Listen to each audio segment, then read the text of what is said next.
பிதா குமாரன் பரிசுத்தாவியின் பேராலே ஆமென். கிறிஸ்துவுக்குள் மிகவும் பிரியமானவர்களே, தாவீது அழகாக நேசித்து ஒரு வார்த்தை சொல்லியிருக்கிறார். கர்த்தர் என் விண்ணப்பத்தை கேட்டார், கர்த்தர் என் ஜெபத்தை ஏற்றுக்கொள்வார். எவ்வளவு ஒரு நம்பிக்கையான வார்த்தை பாருங்களேன். கர்த்தர் என் ஜெபத்தை கேட்டார் என்கிறது விசுவாசம். கர்த்தர் என் ஜெபத்தை ஏற்றுக்கொள்வார் என்பது மிகப்பெரிய ஒரு விசுவாசம். கேட்டாருங்கிறது ஒரு நம்பிக்கை, ஏற்றுக்கொள்வாருங்கிறது ஒரு அபரிவிதமான நம்பிக்கை. அப்பேற்பட்ட பிள்ளைகளாக நாம் இருக்கிறோமா? நான் ஜெபம் பண்ணிட்டே இருக்கிறேன், இன்னும் ஆண்டவர் என்னுடைய கூக்குரலுக்கு செவி கொடுக்கவே மாட்டேங்கிறாரே என்கிற ஒரு சிந்தனை உங்களுக்குள்ளாக இருக்கலாம். நீங்க அனுதினமும் ஆண்டவர்கிட்ட ஜெபத்துல உங்களுடைய விண்ணப்பத்தை நீங்க கேட்டுக்கொண்டே இருங்க.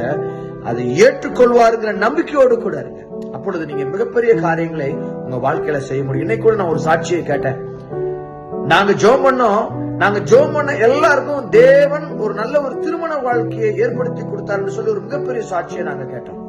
இந்த வேத வசனத்தின்படி நாங்க ஜெபிச்சோம். ஜெபித்ததின் படியாக கர்த்தரின் ஜெபத்தை கேட்டார், கர்த்தரின் விண்ணப்பத்தை ஏற்றுக்கொள்வார் என்ற விசுவாசத்தோடு கூட ஒரு சாட்சியை நாங்க கேட்டோம். கிறிஸ்துவுக்குள் மிக பிரியமானவர்களே, நீங்க விசுவாசத்தோடு எதை கேட்கறீங்களோ அதை பெற்றுக்கொள்வீர்கள் என்று சொல்லி நீங்க முதல்ல விசுவாசிக்க வேண்டும். அந்த விசுவாசம் நமக்குள்ளாக இருக்கின்ற பொழுது எண்ணற்ற ஆசீர்வாதங்களை சுதந்திரித்துக் கொள்ள முடியும்.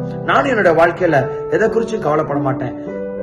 ஆண்டவர்கிட்ட நான் கேட்டேன், ஆண்டவருடைய விண்ணப்பத்தின்படி எனக்கு செய்து கொடுப்பார். என்னுடைய ஜெபத்தை அவர் ஏற்றுக்கொள்வார்ங்கிற விசுவாசத்தோடு நாம அனுதினமும் ஜெபிக்கின்ற பொழுது உங்க வாழ்க்கையில நீங்க நிறைவான ஆசீர்வாதங்களை பெற்றுக்கொள்வீர்கள் என்பதில் எந்த விதமான சந்தேகம் இல்லை. கர்த்தர் பெரிய காரியங்களை செய்வார். உங்களுடைய ஜெபத்தை ஏற்றுக்கொள்வார். கர்த்தர் உங்களுடைய விண்ணப்பத்தை கேட்டார். நிறைவான வாழ்வுக்குள்ளாக நம்ம நடத்தி சொல்வாராக. ஆமென். God bless you.